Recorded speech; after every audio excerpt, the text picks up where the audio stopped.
Everyone knows therapy is great for solving problems, but getting therapy has its own problems too, like finding the right therapist, fitting into their schedule, and of course, the cost. Well, BetterHelp can solve those problems. It's totally online and built around your schedule. It's surprisingly affordable too. Connect with a credentialed therapist by phone, video, or online chat, all from the comfort of your home. Visit BetterHelp.com to learn more and save 10% on your first month. That's BetterHelp, H-E-L-P. Hey, it's Ryan Reynolds, and I'm here with Keith, co-star of my upcoming film, If, only in theaters May 17th. Do you want to tell people the big news? All right, I'll do it. Sign up now and you'll get unlimited for $15 a month and 6 months of Paramount Plus Essential Plan on us. MintMobile.com/switch. Upfront payment of $45 equivalent to $15 per month. Unlimited over 40 gigabytes per month. Face lower speeds. Videos at 480p. Active Mint customers by 531.24 get 6 months of Paramount Plus Essential Plan. Auto renews after 6 months. Offer ends May 31st, 2024. Separate Paramount Plus registration required. Terms and conditions apply if rated PG. Need new glasses or want a fresh new style? Warby Parker has you covered. Glasses start at just $95, including anti-reflective, scratch-resistant prescription lenses that block 100% of UV rays. Every frame's designed in-house with a huge selection of styles for every face shape. And with Warby Parker's free home try-on program, you can order 5 pairs to try at home for free. Shipping is free both ways, too. Go to warbyparker.com/covered to try 5 pairs of frames at home for free. warbyparker.com/covered. Super real.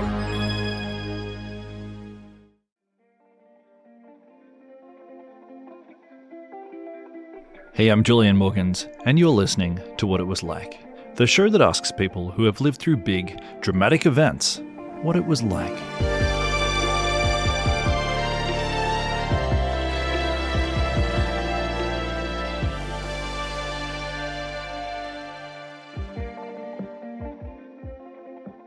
About 2 years ago, I interviewed a talent scout and producer named Lauren Lloyd, and she'd found most of the celebrities in Hollywood. And yes, that's an exaggeration, but also, hey, check out this list. Lauren Lloyd launched the careers of Brad Pitt, Scarlett Johansson, Kevin Costner, Heath Ledger, Christina Ricci, Tom Green, Jessica Alba, and a bunch of others. And my point is that Lauren knows a thing or two about X Factor. We talked about the number of times that she's seen someone in an audition or just in a grocery store, and she's known. Within 5 seconds, she knows whether they can be a star. Actually, it's a great episode. You should check it out. Don't just hear me talking about it.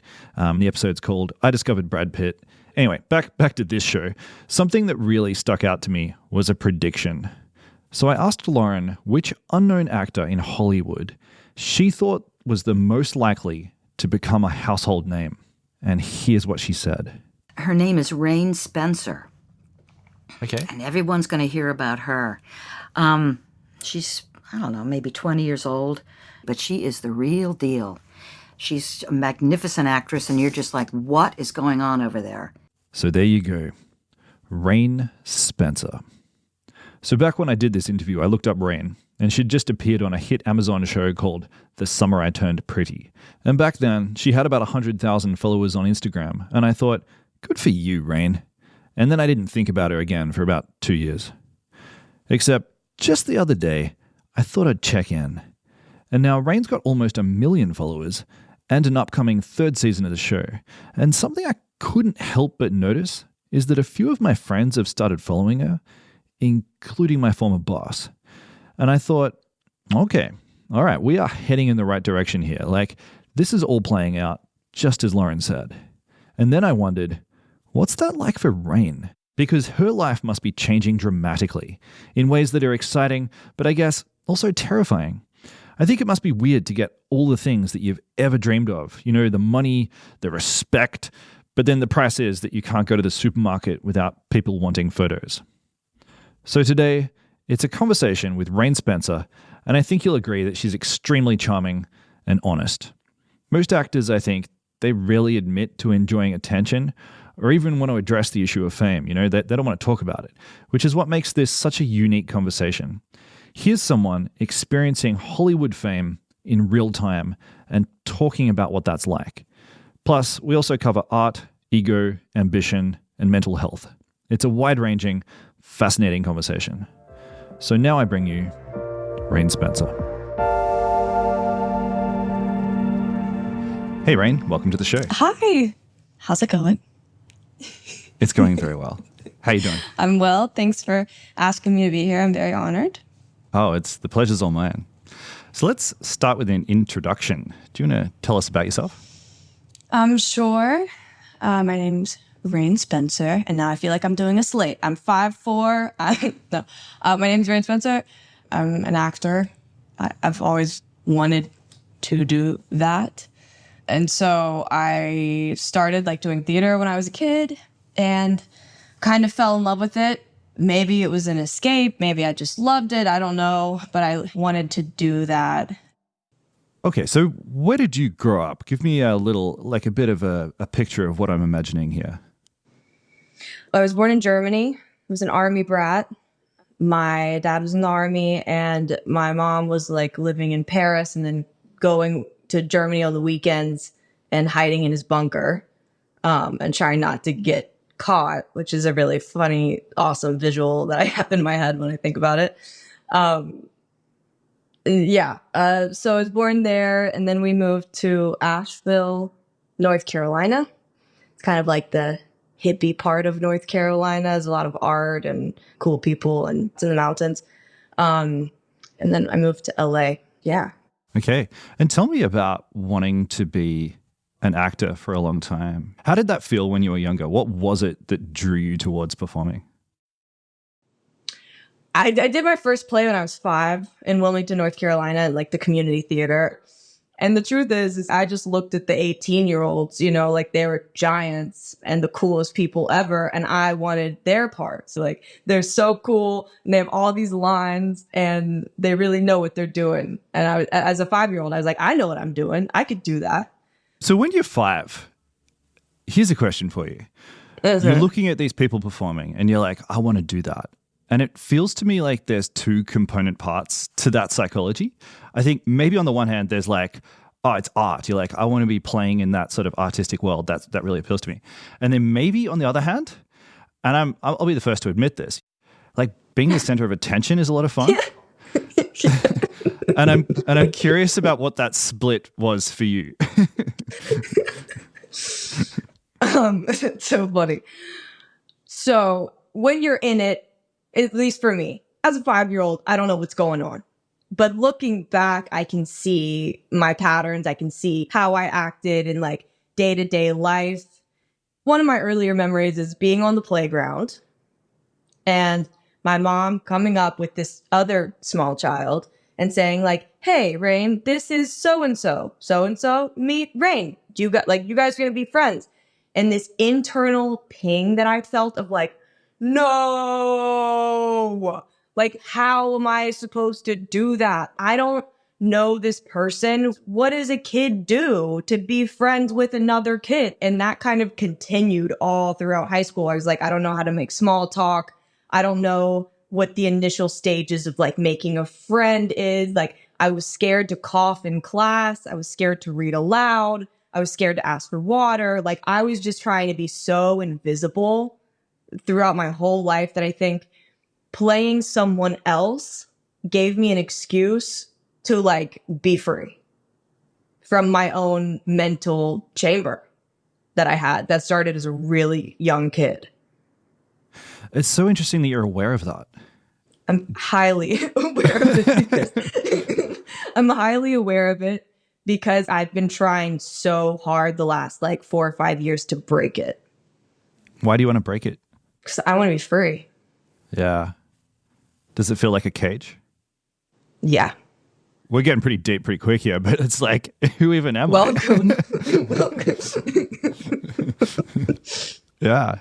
Okay. So first of all, you've got this impulse. You love performing. All right. And then you start to make it a profession. It's now your career. And it's going really well. Suddenly these characters that you've been playing in the playground to assimilate, you're suddenly getting a lot of international attention for playing these characters on an international stage. How's that going for you? I mean, it's amazing. I think for me, the sole purpose that I feel I act and do this work is to figure out what my patterns are, how I can break them. All that stuff is if I am so aware of myself and I'm so able to see clearly what's going on inside of me and where all my stuff comes from, then I can be honest with a character. And it's, it's messed up. We were bringing up trauma. We're bringing up all this stuff. We're having doing deep meditations, and I'm going back to my, like some heavy stuff. Maybe we don't go there, but I want to be so honest with these characters that people watch it and they think about that.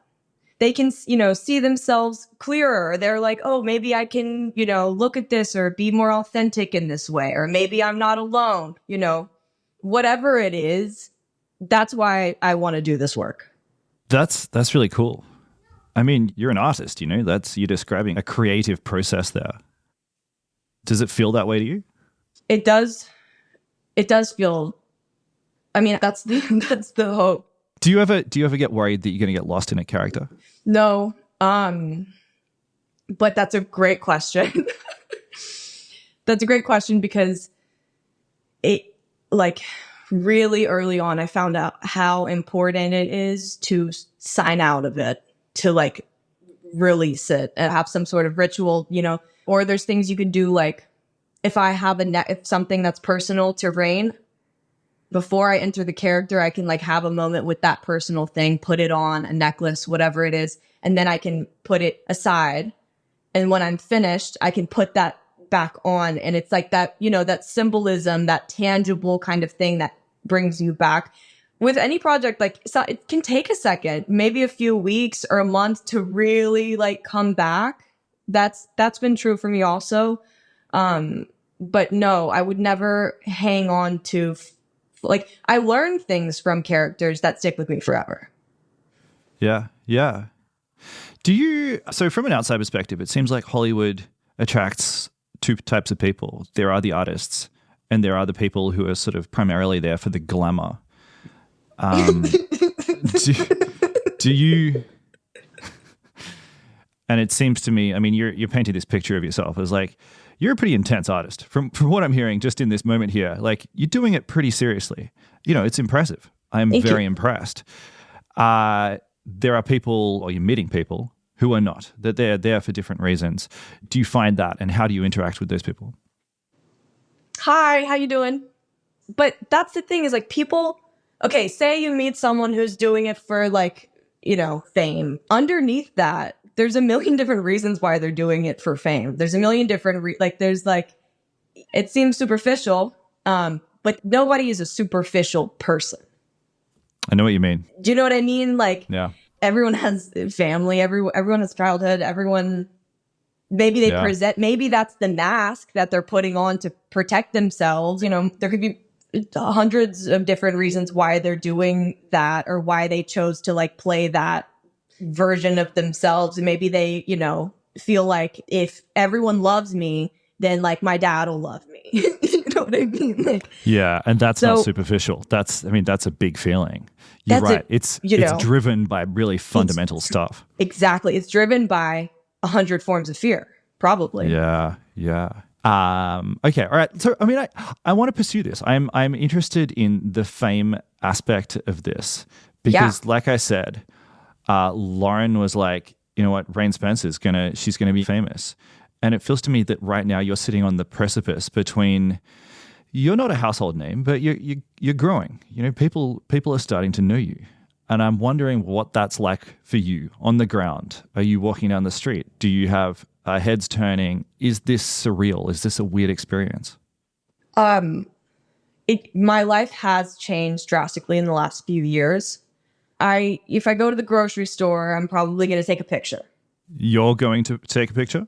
No, I'm not going to take a picture. Probably going to take a picture with somebody. Got it. People love the show. People love my character. I'm grateful for it. It is new. It is interesting. I think the only time I'm like, no, is if I feel like I'm about to cry in public.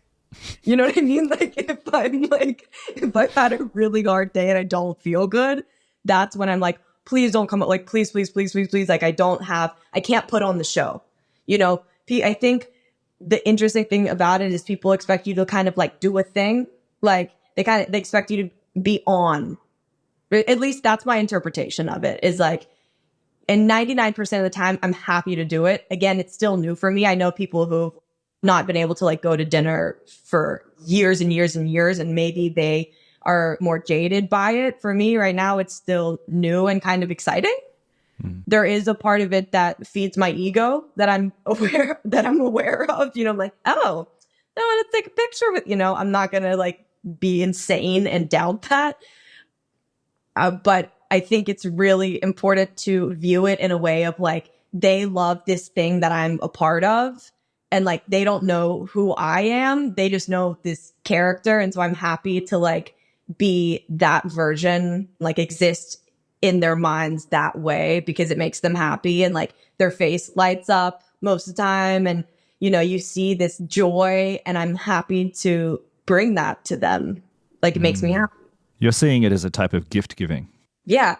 But again, it's not me. It's not like, oh, I'm almighty. I'm this, I'm that. Like, it's just, they like this project that I'm a small part of. And like this small part of it came into their world. And you know what I mean? It's not like, oh, Rain. It's like, no, the show. Yeah.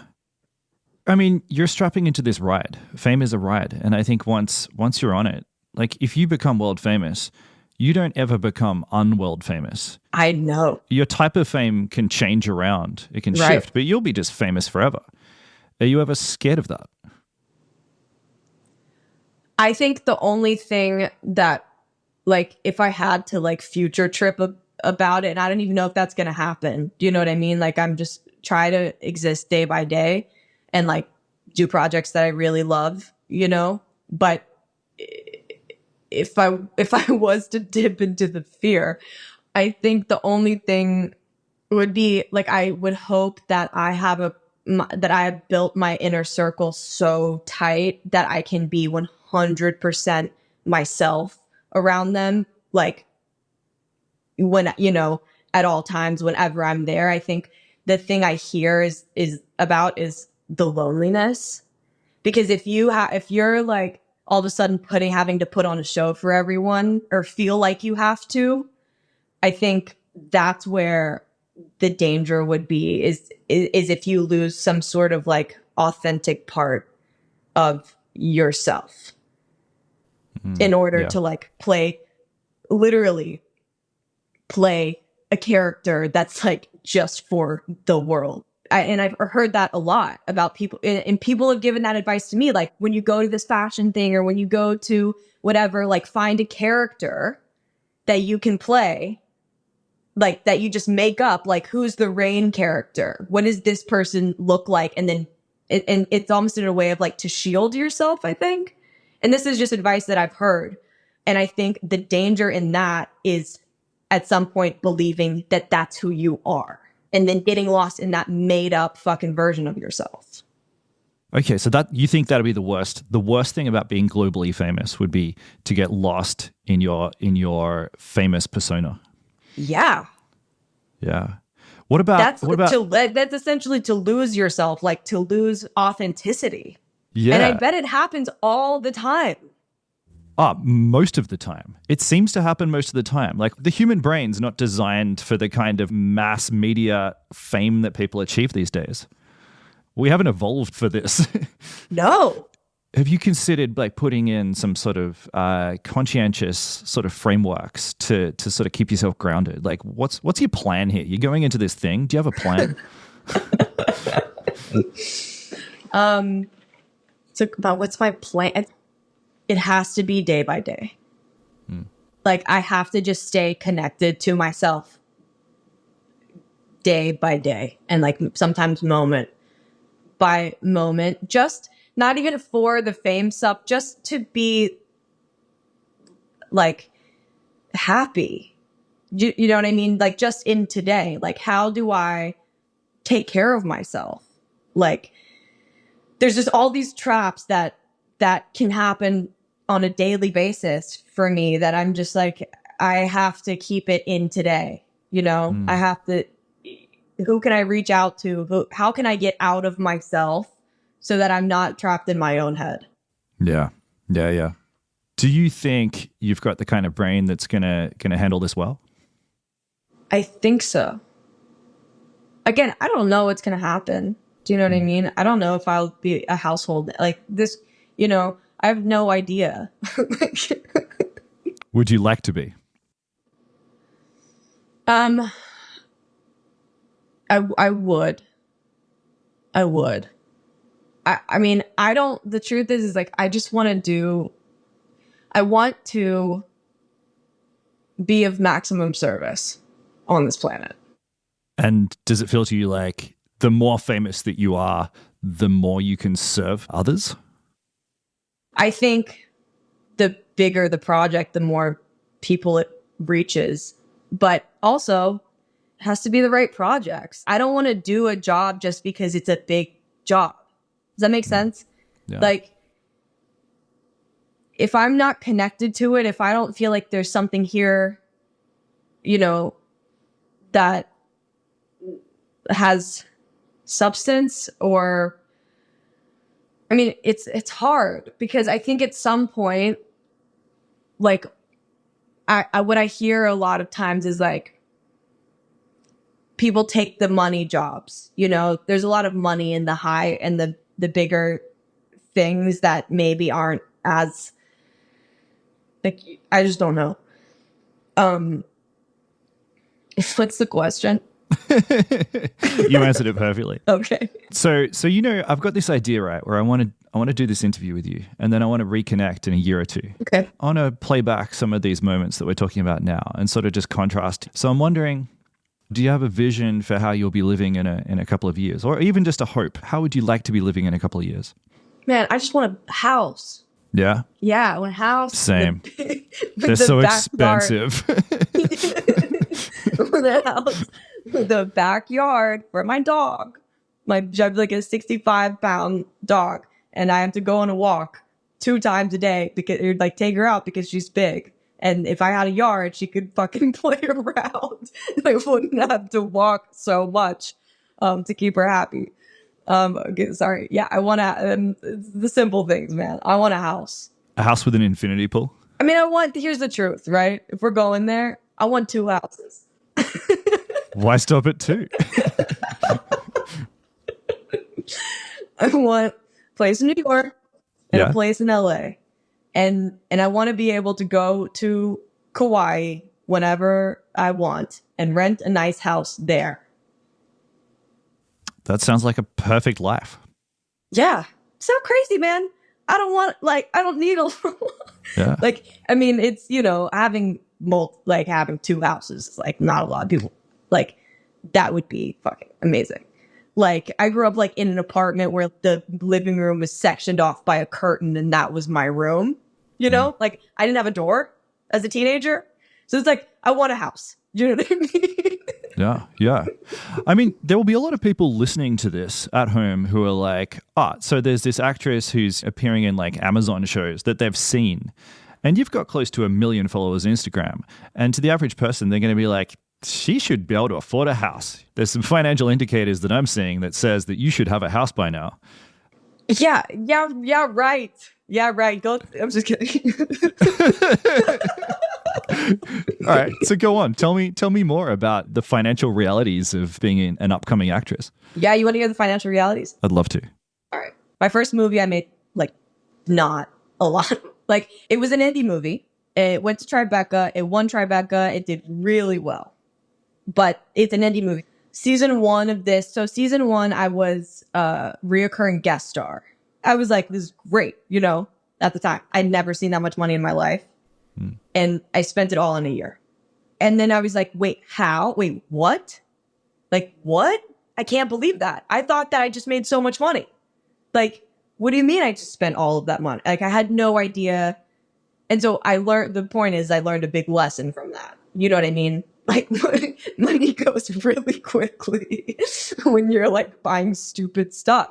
And I'm happy I learned that lesson and was broke because now when I make money, I'm making money season 3 and I won't spend it all because I learned my lessons. Like, you play this game of like, okay, Yeah. Like, this is what I have to do. So I'm going to spend this, to like get the ball rolling. And a lot of it has been pure trust in myself.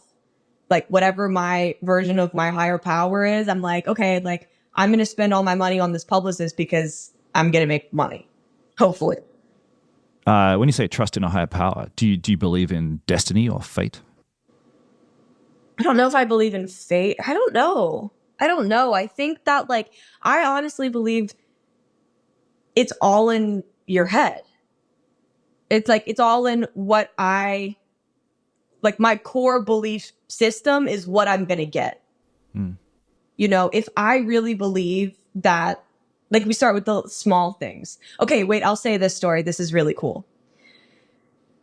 A year or two before I booked The Summer I Turned Pretty, I wrote myself a check for, I think it was 30. I think I wrote myself a check for $30,000. And I put it under my bed and forgot about it. And then a month after I wrapped season 1, I was like changing the bed sheets, whatever, or like, I got a new bed frame. And I saw it and it was the exact amount that I had written on the check. Wow. I wrote myself that check. How did you feel in that moment? And you know what? I think I stole that from like Jim Carrey. You did. You absolutely stole that from Jim Carrey. I think I heard Jim Carrey say that. And I was like, I'm going to try that. And then that's exactly what happened. This is probably like in the top 5 most famous Jim Carrey stories. I think it was like an $8 million check and then he did Ace Ventura. And you know what I said? When I saw it, I was like, why the fuck didn't I write more? Totally. You are literally writing your own check. You write yourself a check, Yeah. You know what I'm going to do when I get off this interview? I'm going to go write myself a check. But the thing about like what I believe is that,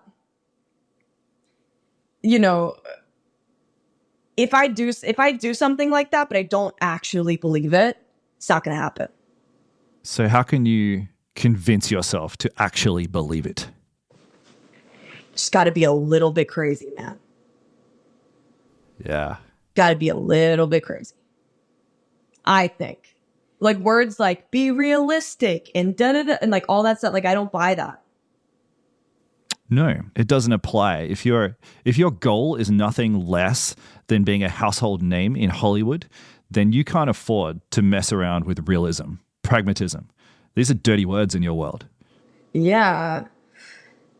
Like I didn't even like the words like backup plan, because then you're setting yourself up to do that thing. I was like I still want to go to college, but I want to go to college to like just to expand my knowledge. I want to go to college, expand my knowledge, and also to like major in, like what all actors I feel like want to major in, just like psychology. And to learn more about like the human brain so that I can apply it to the job that I want. Hey, we're going to stop here for a quick ad break, but we'll be right back with more What It Was Like.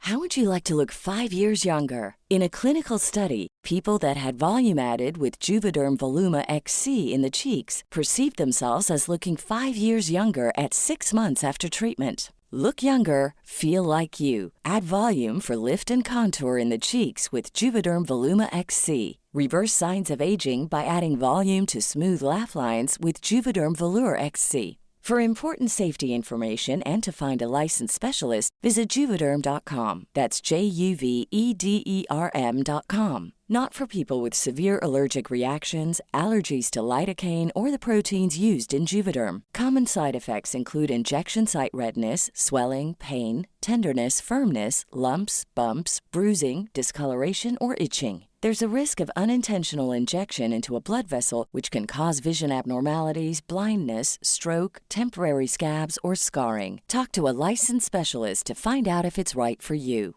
Hey, it's Ryan Reynolds, and I'm here with Keith, co-star of my upcoming film, If, only in theaters May 17th. Do you want to tell people the big news? All right, I'll do it. Sign up now and you'll get unlimited for $15 a month and 6 months of Paramount Plus Essential Plan on us. Mintmobile.com/switch. Upfront payment of $45 equivalent to $15 per month. Unlimited over 40 gigabytes per month. Face lower speeds. Videos at 480p. Active Mint customers by 531.24 get 6 months of Paramount Plus Essential Plan. Auto renews after 6 months. Offer ends May 31st, 2024. Separate Paramount Plus registration required. Terms and conditions apply if rated PG.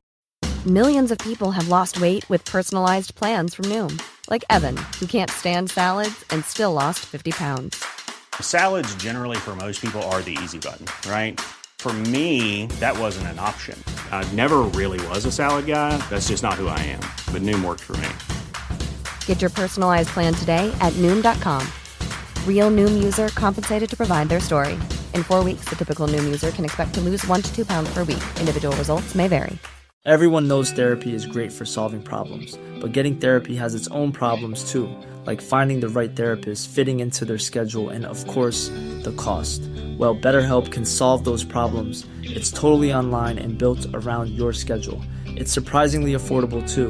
Connect with a credentialed therapist by phone, video, or online chat, all from the comfort of your home. Visit BetterHelp.com to learn more and save 10% on your first month. That's BetterHelp, H-E-L-P.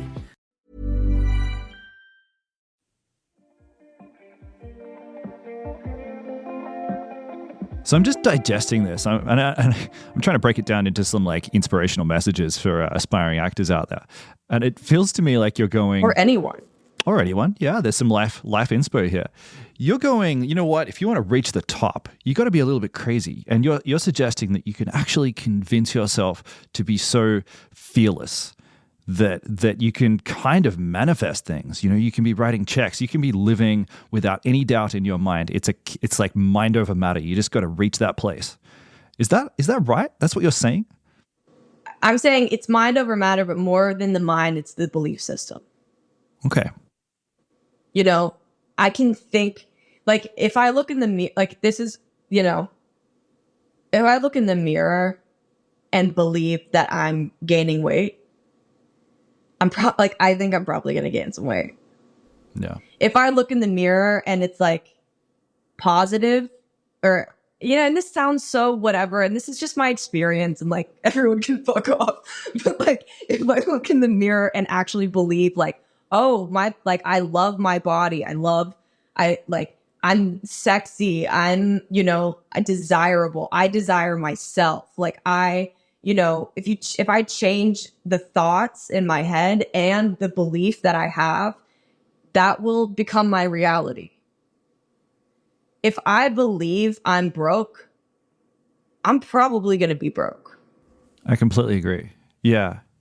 I've observed friends when I was younger. I was surrounded by a lot of friends who were trying to make it in the music industry, who were trying to make it as actors, who were trying to make it as directors.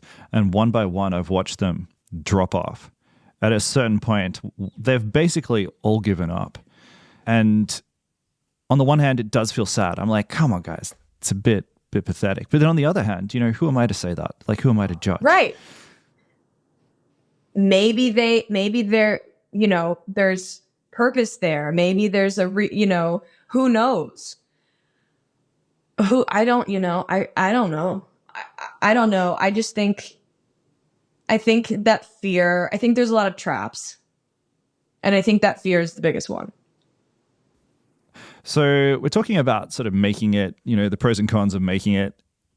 How's when you return to like Asheville or some of the places you grew up, how are you treated these days?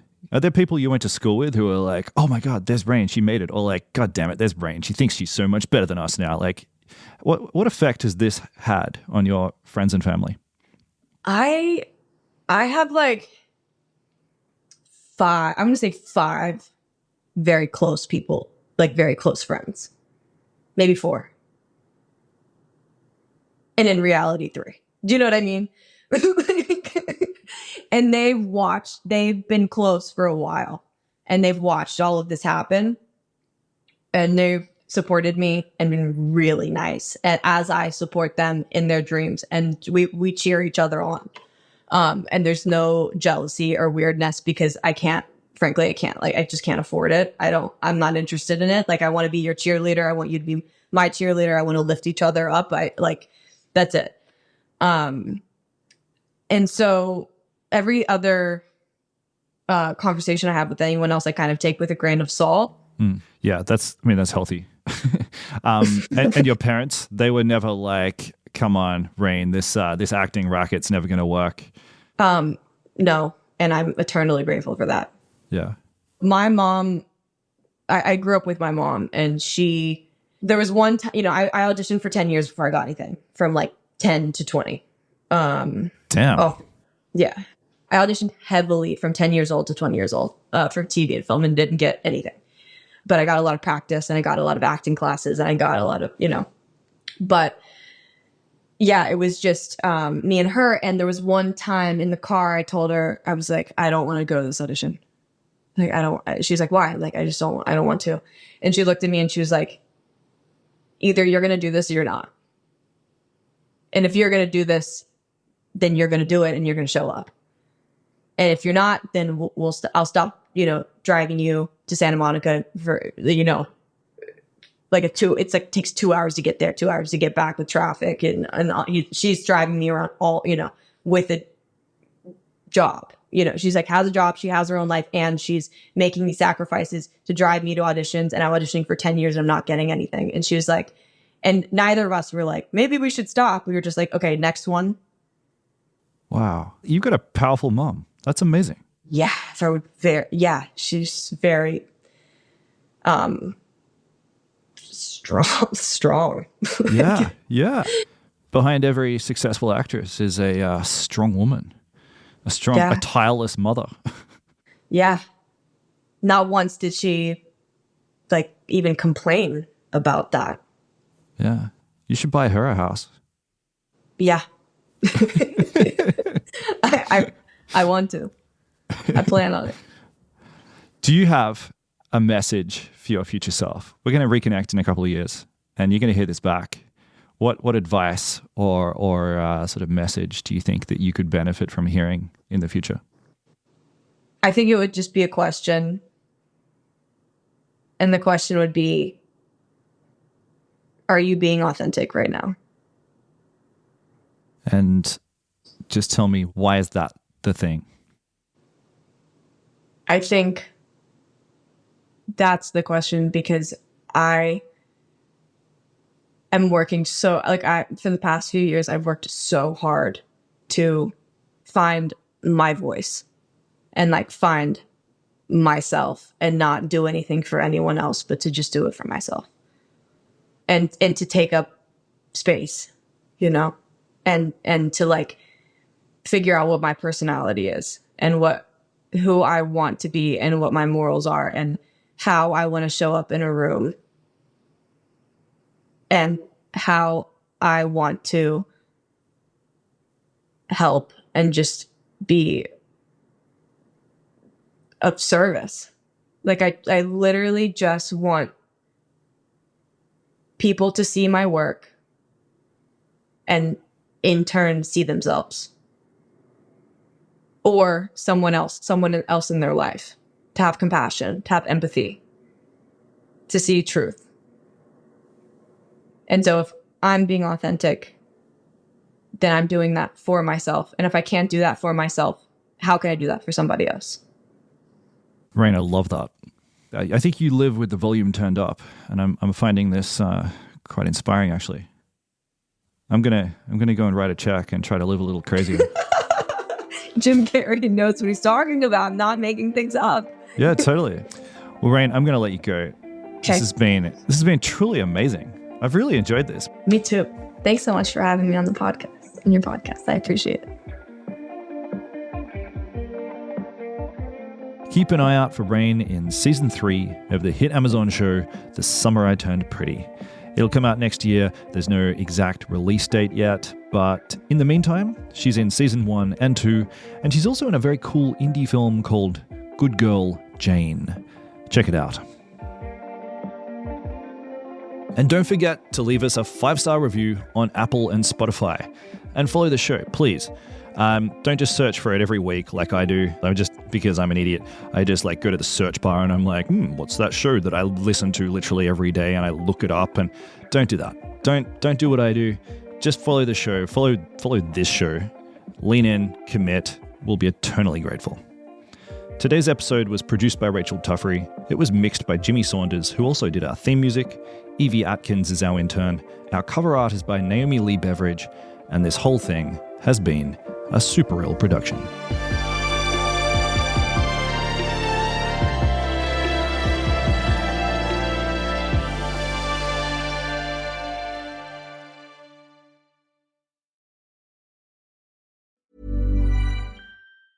Need new glasses or want a fresh new style? Warby Parker has you covered. Glasses start at just $95, including anti-reflective, scratch-resistant prescription lenses that block 100% of UV rays. Every frame's designed in-house with a huge selection of styles for every face shape. And with Warby Parker's free home try-on program, you can order 5 pairs to try at home for free. Shipping is free both ways, too. Go to warbyparker.com/covered to try 5 pairs of frames at home for free. warbyparker.com/covered.